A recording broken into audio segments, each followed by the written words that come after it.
The broader picture on the export side, there are a whole bunch of concerns actually that need to be addressed. One is that the latest trade data suggested that export growth remains weak, particularly non-oil, non-gold export growth remains fairly weak.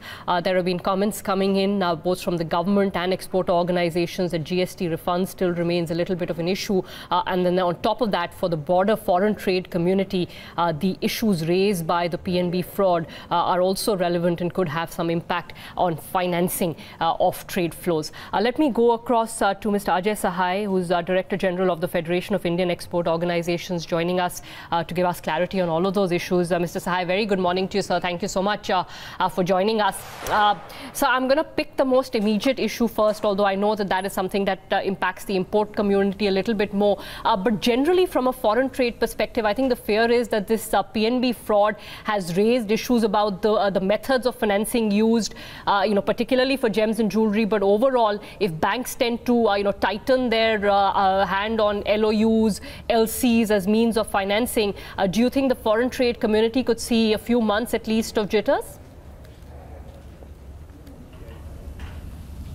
No, I don't think the case of PNB is rather an isolated case. If you look into the compliance norms of the bank, an exporter goes through all these compliance norms. I was a little surprised when the banks have said that they will take 2 days time for going through the document and opening of LOU. A normal exporter would be much happy even if the bank they do it in 2 days time. Let us look at the problem of the gem and jewelry sector also. I think we are highlighting a case too much, which is, to me, it's basically an issue where the internal checks were not in place, surveillance audit was not found up to the standards. But let us look at the crucial place where the gem and jewelry sector right now is. The sector was worst hit with the demonetization and the GST. The global conditions were not good. But today, the demand is picking up both in US, Europe, China, and even in India. And I think this is the time that we provide some cushion, some hand holding to gem and jewelry sector in particular, so that the sector comes back on track.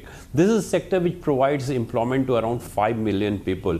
And when we are struggling to find employment for the youth who are coming into the market forces, this is, I think, more than necessary that we provide the necessary support to the sector, particularly at this point of time. Mr. Sahai, I completely take your point, but what are you hearing from people on the ground? Because even if it's a one-off instance, it's a fraud, it would be natural and warranted for banks to say that, okay, we are going to look at this buyer's credit a little bit more carefully, we're going to do a little bit more scrutiny, ask for more documentation. Are you hearing that that could pose a problem at all? If you look at a broader level, these kind of transactions are not much, where the exporter gets a buyer's credit and he exports against the buyer credit. They may be at least not more than 5% of the total transactions. So we are talking about a very small portion of export transaction. But definitely there is a little problem, and unfortunately we go by the knee-jerk reaction. I won't mind if the bank go through the compliance norm efficiently. If they ask for the documents which are prescribed in one go, no exporter would mind. In fact, my small and medium exporter, they struggle to get a loan of 1 crore without a collateral. So what we are talking about, a normal exporter would be much happy if all the compliance are done in an efficient way in one go, and then the credit is given to him. So you're essentially saying that the foreign trade community is willing to submit to any additional requirements that banks may put in, and that the case of PNB and these Nirav Modi linked companies is of one office, and that essentially is the message? Yeah. Absolutely. Okay. Let me move on then, sir, to other issues as well. And I think, there have been comments again suggesting that the refunds, the GST refunds for exporters are still not flowing that smoothly. I think there were comments from the Commerce Secretary. There were comments from you in the press as well. Can you tell us what exactly is happening on the ground right now? No, in fact, there is an acute problem for the liquidity, particularly for small and medium sector of the industry. they have come to a stage where they are finding it difficult to execute the export order, forget about taking further order, and this is definitely very crucial stage for MSME exporter. As per the government estimate, what we have been given to understand is that roughly 1/3 of the total IGST payment has been cleared. In respect of ITC, the situation is more dismal, and we have been given to understand that not more than 5% of the application which were filed electronically could be submitted manually. And there is a huge mismatch between what we are projecting and the government is saying. But the fact of the matter is that all exporters are struggling with liquidity.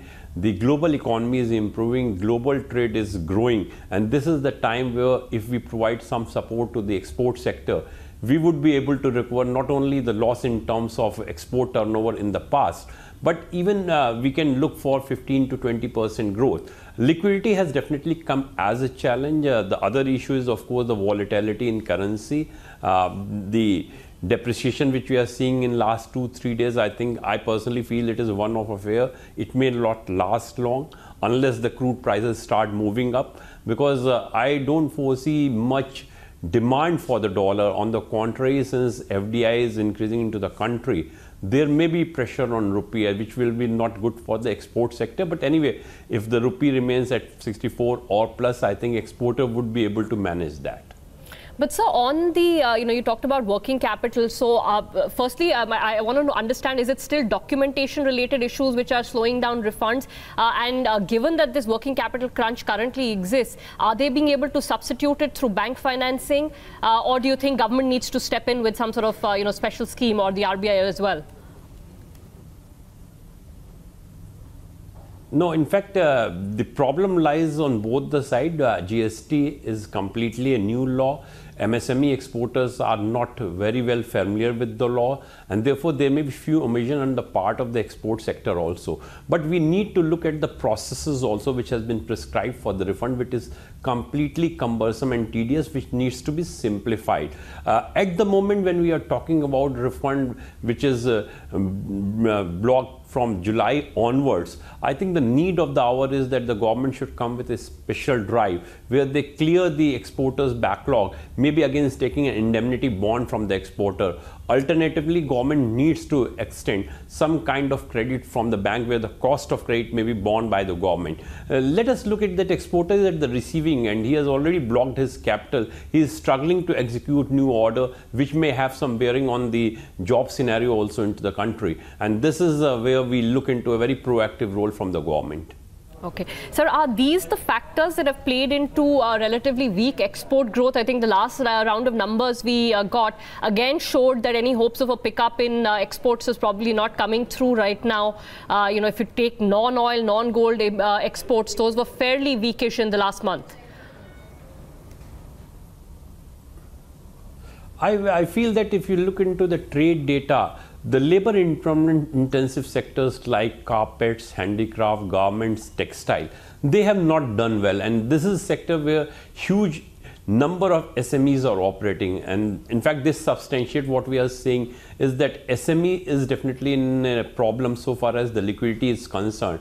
If the situation has come to the stage that when some of the exporters are foregoing the new order, is a cause of concern for all of us. Let us not put blame either on the exporter or on the government. The need of the hour is that we sit together and try to find a way to increase the flow of credit to the export sector, which can definitely increase its exports substantially in next 6 months or so.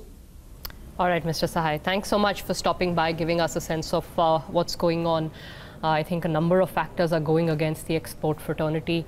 We already had the fact that while the rupee on a longer term basis has been overvalued, you had disruptions because of first demonetization, then GST, and now you could have a potential trouble in the financing chain on foreign trade, which could just add to those woes.